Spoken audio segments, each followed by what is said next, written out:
За дипломатијата со Никовски. Почитувани слушатели, добар ден. Минатата недела, минатиот петок, поточно најавивме дека темата, посетата на епископот руски Тихон ќе ја третираме денеска, меѓутоа сепак да бидеме малце објективни. Главен настан кај нас е посетата на Хан, па мислам дека би требало сепак со неа да почнеме.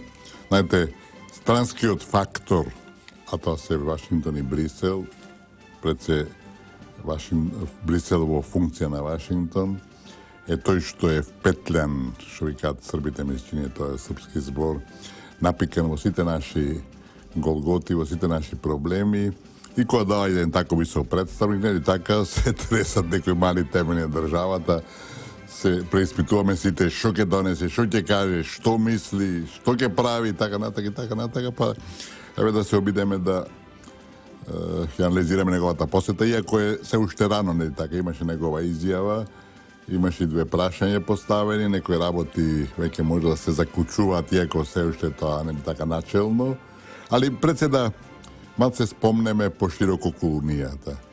Факт е дека нашата држава веднаш по распад на федерацијата постигна еден национален консензус и државен консензус, што иначе многу ретко ни се случува за важни прашања, поготово од националниот карактер, дека државата треба се усмерува, да се така насочува кон ЕУ и НАТО. И мислам дека тоа е една исправна предодба, генерално за двете, меѓутоа има нови моменти кои наведуваат и да речам присилуваат да некои работи повторно ги анализираме. Значи, не случајно беше направена таа шема, ако сакате, за влегување во Унијата прво преку НАТО, значи некоја предворје на Унијата стана НАТО, а тоа е со многу јасна намера дека, бидејќи водечка членка на НАТО, носител на сите политики, ангажмани и така натака, се Соединените американски држави. Значи, тие на тој начин се постави како некој ментор, како некој филтер за тоа кој може да влезе во Унијата. И тоа можеме слободно да оцениме дека е наш хендикеп, бидејќи спорот околу името сме кажале повеќе пати е во раците на Вашингтон, и тоа е еден систем како Македонија да се контролира, и тој, значи, наш проблем од името, со името кој беше во раците на Обединетите нации, тамо беше започната целата наша одисеја со нелегално суспендирање на нашето име од меѓународна употреба. Го префрлија по 2008 година и самитот на НАТО во Брисел. Знаете зашто? Затоа што Обединетите нации и медијаторот Нимиц немаат никаков стап. Тие немаат ни морков некаков, меѓутоа немаат стап, поготоа. Ние сите 25 години главно го јадеме стапот. И тоа префалдување беше се со цел да Македонија биде под сериозен, директен и јавен притисок, и тоа се случи веднаш по 2008 година, кога ставот на НАТО беше прво името потоа членство, со блокада за нашите евроинтеграции, со ултиматум, нели така, и со уцена прво името потоа членство. Велам, ние немавме можност, немавме маневарски простор да го дискутираме тоа прашање дали НАТО или не. И НАТО во основата, јас сум иначе антимилитарист, и се што е сврзано со НАТО и со војската, јас сум апсолутно против, бидејќи тоа води во милитаризација, води во војни, води во судири, води во користење на оружјето, нели така? Ако немате оружје, немате војна, ако имате оружје, ќе имате и војни. НАТО е носител и стимулатор на таа трка во вооружувањето. Значи, до Украина, тоа беше од 2014 година, значи пред 2 години, каде НАТО веќе игра улога на отворен агресор, може да се толерира НАТО, и да спомнеме дека се до државниот пуч во Киев, Русија, Москва не го оспоруваше и не го доведуваше во прашање, подобро се каже, нашето, например, членство во НАТО. Тие беа апсолутно против зачленувањето на Грузија, на Украина, значи нивните соседи во во алијансата, бидејќи тоа објективно е разбирливо, значи ти донесуваш еден непријателски табор на своите граници. Меѓутоа, ти отворено го коментира дека нашијата аспирација станеме во НАТО не е проблем, дека нив не ги засега. Македонија сепак не на нивните граници, нашата ориентација е не така легитимна и слично. Меѓутоа, веднаш после Украина, рускиот став е дека тие се спротивставуваат на понатамошно проширување НАТО, значи вклучително и на Македонија. И мислам дека тоа е многу разбирливо од нивна гледна точка, бидејќи НАТО провоцира војна на нивните граници, сака да ја абсорбира Русија со украинскиот проблем, да не може да биде конкурент на мировната сцена. И сето тоа се одвија во рамките на една долгорочна политика. Велам денеска, јас ако мене ме прашате, сум против членството во НАТО, бидејќи НАТО свеќе игра една агресивна улога, со која јас не согласувам апсолутно и сум против неја, бидејќи таа ја загрозува и сегашноста и едината на стариот континент, на европскиот и наш континент. Меѓутоа, ако се работи за Европската Унија, мислам дека тука не треба да имаме никакви дилеми. Тоа е едно елитно друштво кое прави грешки, направи сериозни грешки во минатото, сега во една длабока криза. Меѓутоа, тоа елитно друштво изградува стандарди кои секое општество треба да се ги посакува. Мислам, во многу области, од правосудството, до медиумите, до слободната трговија, до слободното движење на капиталот, на луѓето и на стоките. Значи, велам, градат стандарди со кои сите можат сите да ги посакуваат и кои треба сите да аспирираат да ги постигнат. Меѓутоа, и во тие рамки мора да се каже дека постојат кај нив и двојни стандарди, кои се за мене неприфатливи. Например, меѓународното право го прифаќаат кој е во нивни интерес, кога не е во нивни интерес го игнорираат. Хашката пресуда е најдобар пример за тоа. Едно не изборуваат, друго мислат ето прават и слично. Знаете, те ги бранат своите интереси, тука се безкомпромисни и од тагна точка мислам дека мораме да имаме резерви, да се обидуваме, ние сме мала земја, да влијаеме, да артикулираме спротивставеност на таква политика, бидејќи тоа не води никаде и тоа е, велам, на штета на сите земји членки, на сите земји аспиратори и една лоша слика за самата Европска Унија. Меѓутоа, се друго е позитивно. Европската Унија има огромни фондови за своите членки и поголемиот дел од нив имаат бенефит од членството во Унијата. Сега ќе ви спомна само дека најголеми контрибутори во буџетот на Европската Унија се Германија, која учествува во буџетот на Унијата со 15,6 милиарди евра. Втор контрибутор беше Велика Британија, која полека излегува и чиј придонес ќе треба да се распоредува меѓу другите членки, и таа одвојуваше годишно 12,7 милиарди евра. Трет контрибутор е Франција со 6 милиарди евра, четврт е Холандија со 4 милиони евра и 4 милиарди, евра, и пет контрибутор е Италија со 2,7 милиарди евра. Овие пет најголеми контрибутори, имаше неколку помали, тие во Унијата внесуваат годишно нето, значи, преку 41 милиарда долари. Од другата страна имаме корисници на тие фондови. Најголем корисник на тие фондови е Полска со цели 10,4 милиарди евра годишно. Замислите како капитал тоа, каква пара влегува во оваа држава. Втора по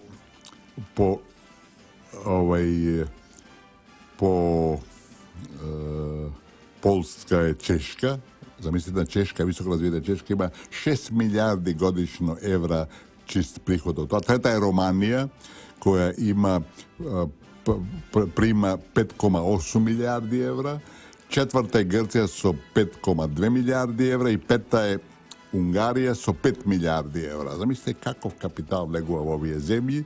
За разлика од нив, Бугарија зима околу 2,5 милиарди евра годишно, што е еден исто така огромен износ. Хрватска, интересно, има помалци од Словенија, 300 милиони евра годишно. i Slovenija ima Hrvatska ima znači 300 milioni, a Slovenija ima 600 milioni evra. I to je ta golema suma na pari koji vlegува во овие држави. И од тие соображенија Македонија, здравје Боже, кој ќе влезе еден, ќе има директна корист од ова распределба внатрешна средствата за Унијата, што ќе овозможи да земјата побрзо напредува и се ги постигнува резултатите кои денеска може би изгледаат недостижни, иако го имаме случајот на Бугарија, каде рековме влегуваат годишно преку 2,5 милиарди евра, чист нето приход, кои не даваат некои очигледни евидентни резултати, меѓутоа значи во позадината има тука проекти кои ние не гледаме и кои долгорочно водат во подобар живот на нашите источни соседи. За дипломатијата со Никовски. Почитувани слушатели, по повод посетата на Хан, малце поопшено зборувавме за Европската Унија.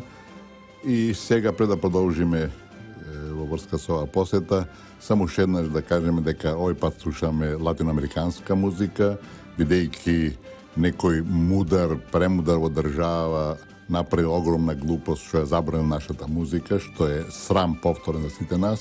И среќа е наша што немаме некоја институција што може да го забранува или дозволува дишењето. Веројатно ќе имавме можности тие да дојдат и со такви решенија да ни забранат да дишеме. Мене ме прашува една прилика од странство. Вели, слушаме вака и вака, дали е точно, да, викам, тоа е само нова македонска глупост. Но да се вратиме на посетата. Значи, зборуваме за оние основните карактеристики на Унијата. Рековме кои се најголеми контрибутори и кои се најголеми корисници на фондовите до оваа голема асоциација. И само да кажеме дека евроскептицизмот, односно спротивставувањето на оваа Унија расте во меѓувреме и помалку изненадувачки е за мене дека најголем скептицизам Унијата има во Грција.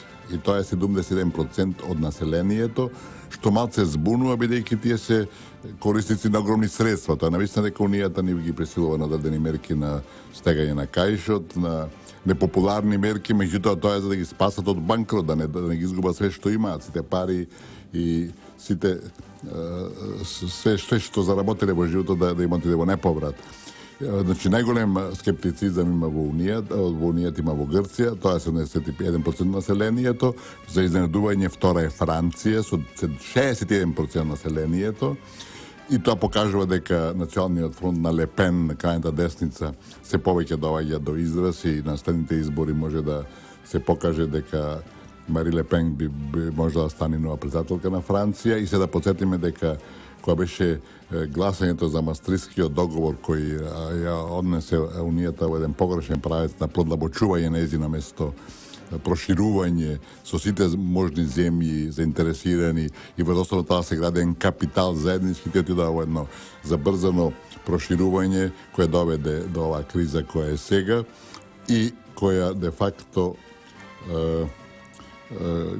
мислам исто го спроведува и со еврото и сега и еврото и Унијата се во една така страшна криза точно ради тој презабрзан ритам на продлабочување на таа соработка на тие врски и се место додивилам едно пошироко поширување.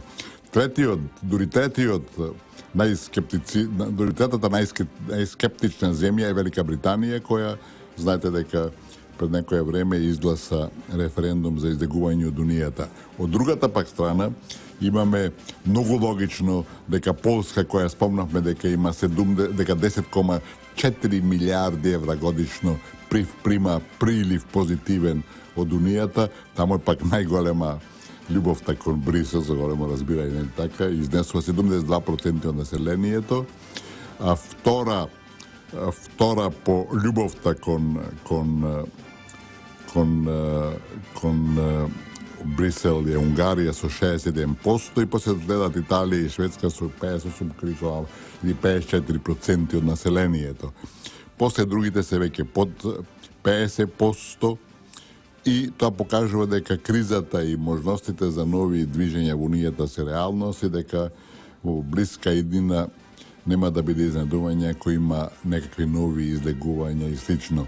Да подсетиме во меѓувреме дека има информации дека Вашингтон, Меѓународниот монетарен фонд заедно со Европската централна банка и Европската комисија imale sredba na koja se zaključilo i se razgovaralo prethodno, potočno mislim ne je uše zaključeno, deka možnost od izdeguvanja na Grcije od eurozonata treba da bi na dnevne red i da se razmisluva za jedan takov potek, međutim na to se sprotistavila Germanija, od razbirljivih pričini bi deka ogromen del od dolg od Grčke, točno prema germanski te banki.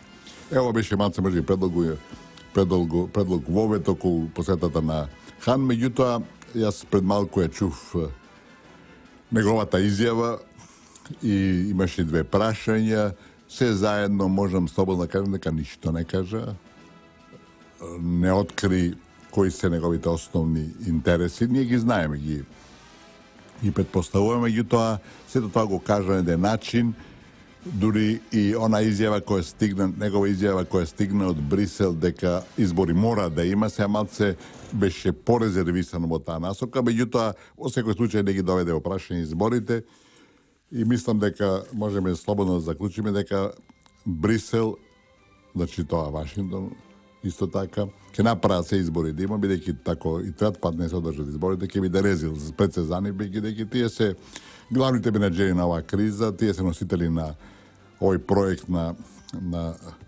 obit za promjena na vlasta, tako da mislim deka apsolutno sve možemo da tvrdime deka izbori ke ima, što se nesuva do određenih političkih sili vo zemljata i što se nesuva da sama ta vladajačka partija, međutim, nije sme rekli, sada povtorime, deka žestoko će biti do 11. dekembri, deka možnost da sepak jedna seriozna opozicijska partija na kraju odluči da ne odine izborite i pokraj to što zapadni od nadvršnji od faktorki insistira da odat, međutim, znajte, ako rukovodstvo to na ta partija koja, da budemo otvoreni, pravi serioznih greški u posledno vreme i ne pokažuva nivo dostojno za ta opozicijska partija i za tradicije koja ta ima.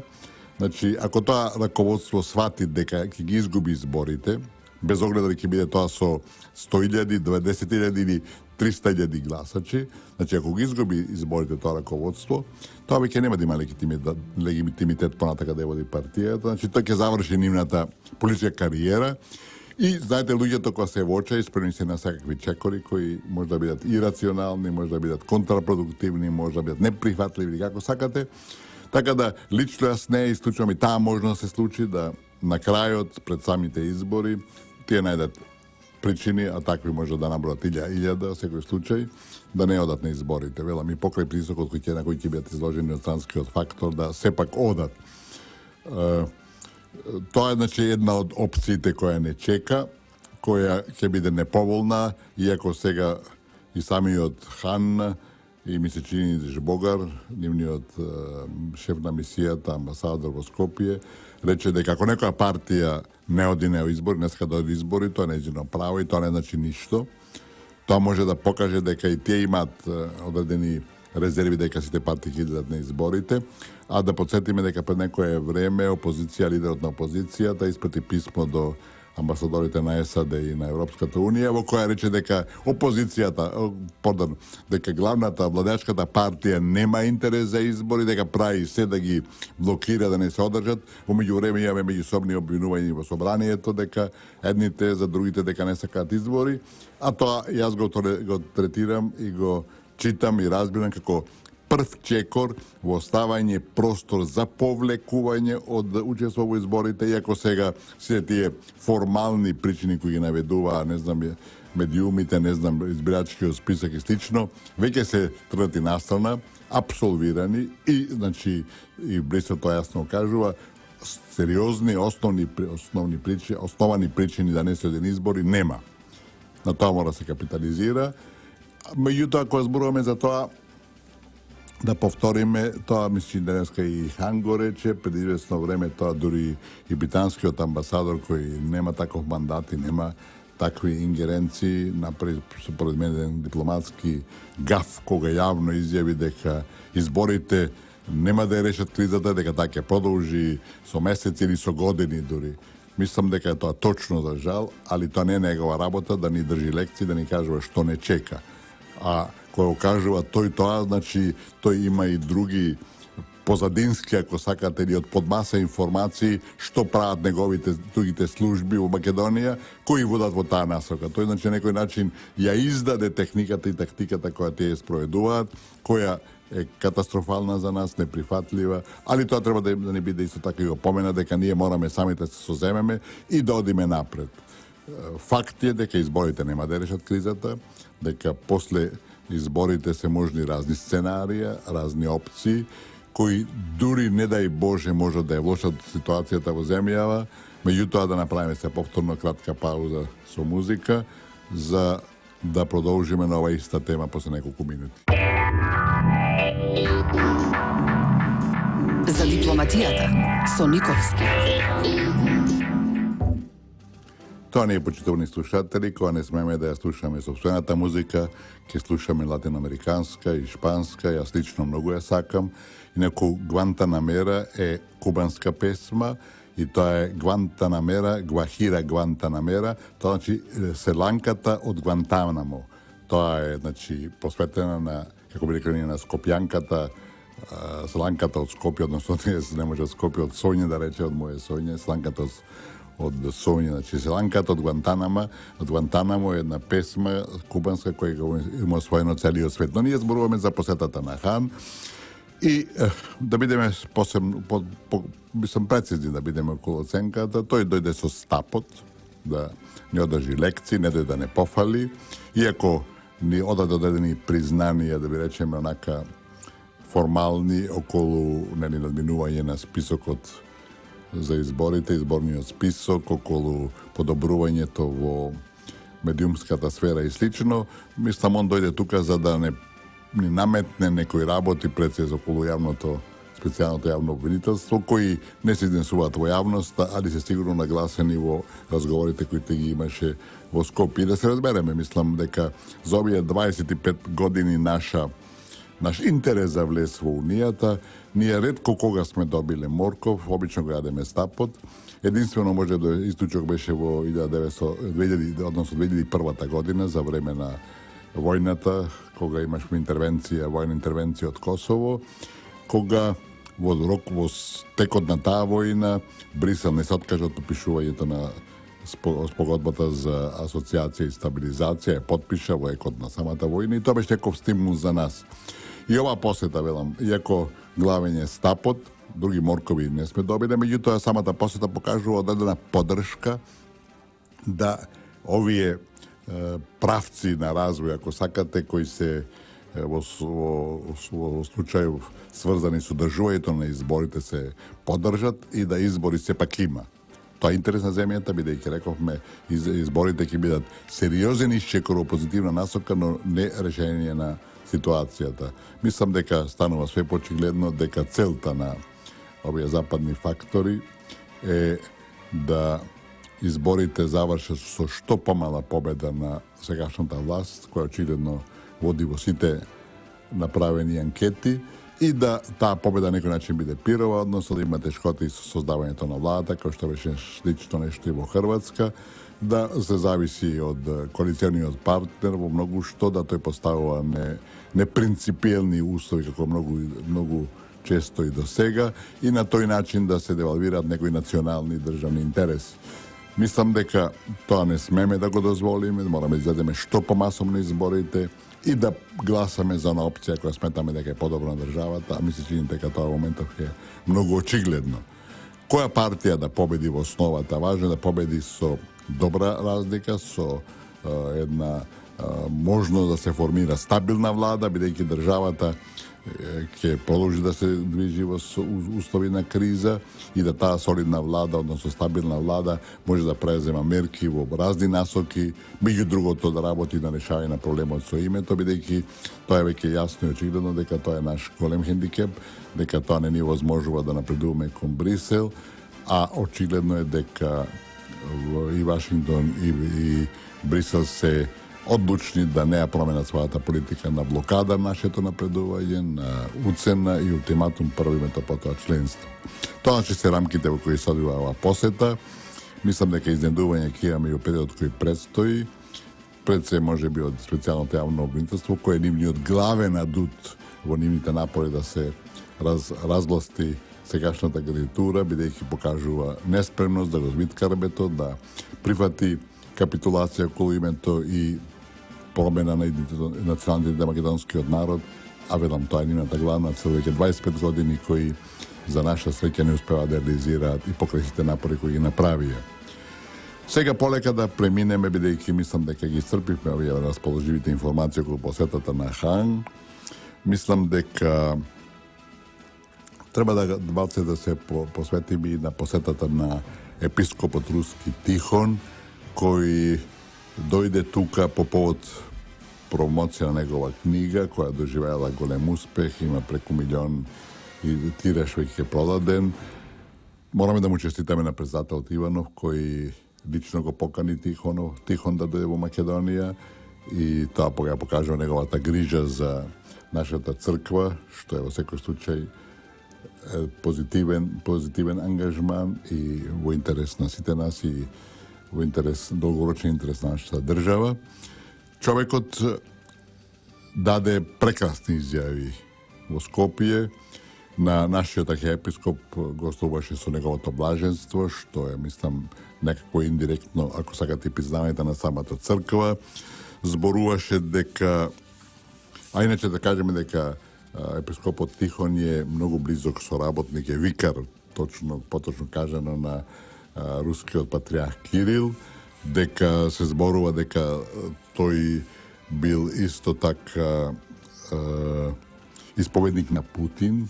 Тоа не е потврдено, меѓутоа покажува дека е близок и до самиот председател на Русија. И велам, беше многу благоречив, рече, МПЦ има што да му покаже на светот. Еден убав комплимент. После рече дека позицијата на Македонската православна црква, Охридска епископија, треба да биде заедничка болка на целиот православен свет и дека ова рана на православието треба да биде издекувано, а дека Кирил, а патриархот руски, неговиот најблизок соработник Иларион, владиката Иларион Алфеев, кој пред некој време беше во Македонија, исто така во некоја мисија да помогне во поседувањето со Српската православна црква, го замоле да ни пренесе дека Руската црква ќе продолжи и не отстапува од напорите да ја излекува таа болест, значи болеста што раната на православието што Македонската православна црква не е признаена и нема своја автокефалност. Значи, исклучително позитивен речник, меѓутоа има одредено разочарување што тој не донел никаков датум за некаков поблизок контакт или некакво продолжување на разговорите со Српската православна црква. Мислам, тука треба да биде исто така веднаш прецизни дека Руската православна црква, која има разбирање за проблемите со кои сочува нашата црква, не е во можност да пружи она што ние го сакаме, а тоа е да подржи нашата автокефалност. Руската православна црква има исти проблеми, идентични проблеми со естонската православна црква и поготово со украинската православна црква, каде ги има неколку во Киев. Значи, тоа што ни го прави нас Српската православна црква и Белград, Москва им го прави на другите. Нивниот маневарски простор е доста ограничен и тие најмногу што можат да постигнат или да што се ангажират, тоа е некаква автономија наша, што одавна не била понудена, меѓутоа тоа за нас неприфатливо и ние единствено решение за нас е автокефалноста, за која моментално поддршката е навистина мала и незначајна. Во меѓувреме има еден убав коментар Ѓорѓиевски од номинарот Ѓорѓиевски во Дневник, кој една убава анализа, кој вели дека во последниве неколку месеци Македонската православна црква има повеќе контакти со другите православни цркви отколку во последните 10 години. Тоа е убав сигнал. Меѓутоа, мислам дека тоа не сме да не залажува, бидејќи проблемот е долгорочен, имаме нов раскол на православието после самитот што го држа синодот, или како се вика поточно, на Крит, кога Руската православна црква и неколку други не отидоа таму. Значи, таа конфронтираност меѓу православието останува и дури се проширува и продлабочува. И да бидеме јасни исто така дека од 14 целосно и меѓусебно признаени автокефални цркви во светот, дури 6 се под директна контрола на Грчката православна црква, а тоа е некаде скоро 43% од скупните автокефални цркви, што значи дека некаков пробив на тој план во блиска иднина не е возможен. Тука мораме да биде објективни и реални и во меѓувреме да знаете дека има движење негативни за нас во смисол дека Руската православна црква веќе го негира правилото да православните цркви бидат во рамките на државата, што беше до некое време апсолутно, мислам, беше закон православен.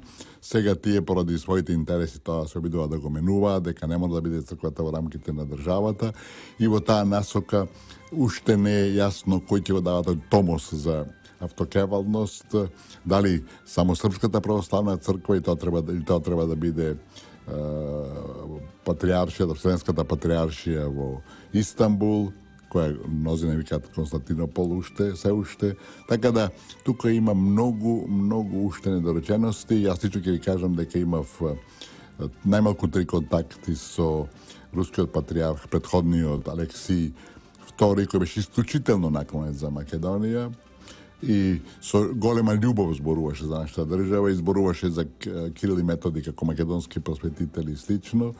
Имав средба и со тогашниот шеф на меѓународното одделение на Руската православна црква, тогашниот владика Кирил, сегашниот патриарх Кирил. Можам да кажам дека мојот впечаток беше доста резервиран. Немав чувство дека тој е толку ангажиран и заинтересиран за судбината на нашата црква. Меѓутоа, нашиот председател Иванов, кој имал неколку следби со новиот патриарх, тврди дека напротив неговиот впечаток е многу позитивен, што мене лично ме радува, али велам, јасно сам еден негативен впечаток и се надевам дека председателот наш е во право и дека и Кирил е заинтересиран и ќе прави напори да Македонската црква напредува, барем да ги има тие контакти кои сега нели така заживуваат, така да се има една форма на чувство, ако сакате, за некаква меѓусебна соработка. Инаку, од Москва го носам советот кој го добив од неколку лица, врвни лица во Руската православна црква, меѓу другите од Николај Балашов, еден, предпоставам и сега дека е во врвовите на меѓународното одделение на Руската православна црква, кој велеше: за вас е важно да не инсистирате на брзо решение на спорот и да бидете нестрпливи, зашто тоа само ќе ве хендикепира во тие обиди, бидејќи објективните околности не ви се наклонети. Значи, ако вие покажувате нетрпение и сакате да го решите спорот што побрзо, само ќе ви постават нови услови, ќе ви стават нови сопки, а нема да напредувате. Значи, ако покажете една резервираност, една, да речам, одредена дадено трпение дека боред тоа таквите проблеми се решаваат со децении, да речем и со векови, да дај Боже толку да трае, веднаш ќе имате појака позиција и веднаш ќе имате поголема почит. Ми се чини дека наравучењето од се тоа е точно таа порака која и денеска е актуелна. За дипломатијата со Никовски. Почитувани слушатели, зборувавме за посетата на Хан. Тоа беше нашата прва денешна тема, а после тоа зборувавме за посетата на рускиот епископ Тихон и за меѓуцрковните односи. На врска со вторава тема уште да спомнеме дека како непризнати цркви во слична ситуација како нашава има неколку, а тие се, значи, покрај нашава се Украинската црква, Киевската патриаршија, Украинската автокефална ортодоксна црква, ние спомнахме преска дека има неколку цркви, 4 вкупно цркви се православни во Украина. После тоа е Белоруската автокефална црква, ортодоксна црква, ортодоксната црква на Франција и Црногорската ортодоксна црква. Значи, вкупно се 2, 4, 6 цркви кои го имаат истиот статус како нашиот, значи горе-долу се сеќаваат со исти проблеми. Бидејќи полека ја завршуваме нашата емисија, како и секојаш да ја потсетам дека треба и мора да купувате македонски производи. Секој што и мисли добро на сопствената фамилија, на сопственото семејство и на државата, треба да купува домашни производи. Секојаш кој е тоа можно и секојаш кој е тоа, мислам, во приближен квалитет, односно цена со увозното. Ако е разликата, може би 5% поевтино странското, јас никош не се колеам, секојаш го купувам македонското. А бидејќи нашите трговци не се баш многу свесни национално и економска свест немаат многу висока, мислам дека треба да и не ги истакнуваат нашите производи во преден план, напротив ги ставаат, ги зафрлаат некаде во на полиците во самопослугите, значи останува нашето да ги бараме нашите производи, да се интересираме за нив и полека да создаваме клима дека купувајќи го сопственото, де факто ја градиме нашата иднина. На крајот од денот е многу важно парите што ги потрошиме за било што, дали ќе останат во нашата земја или ќе бидат трансферирани во странство. Ако останат во нашата земја, тие ќе се инвестираат, тие прво ќе зголемат личните доходи, после ќе се реинвестираат и на тој начин ќе имаме и голем животен стандард, а исто така ќе се отворат и нови работни места во кои ќе вработуваме нашите деца, внуци и новите генерации кои доаѓаат. И, како што знаете, наша рубрика редовна е некаква мудрост, некаква поука, нешто што може да се учи. Знаете, најчесто таа филозофија, ако сакате, најдлабока што доаѓа од народ е нешто што е ненадминато.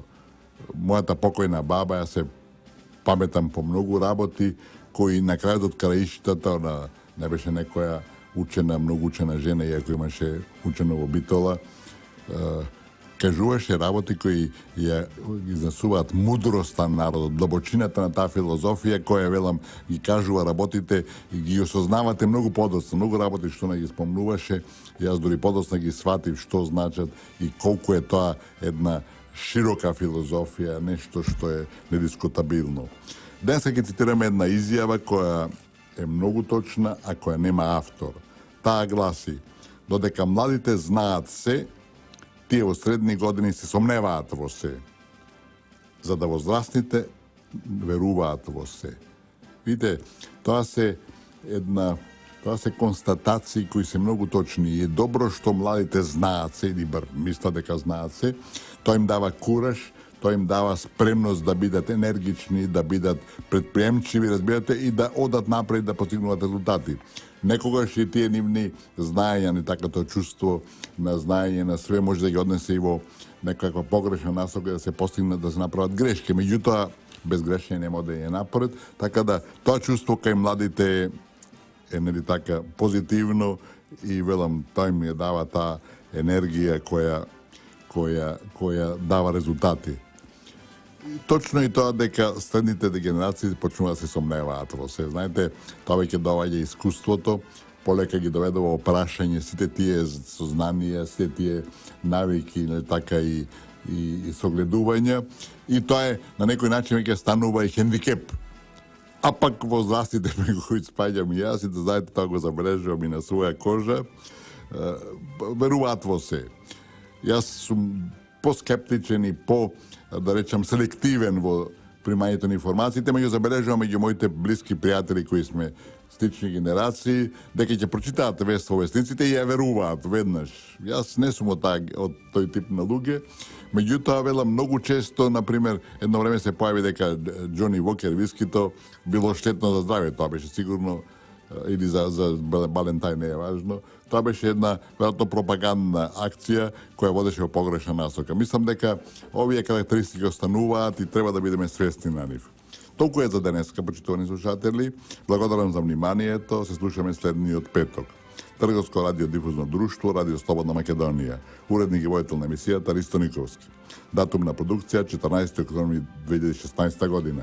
Останете со набрановите Нова Радио. За дипломатијата со Никовски. РСМ Хит.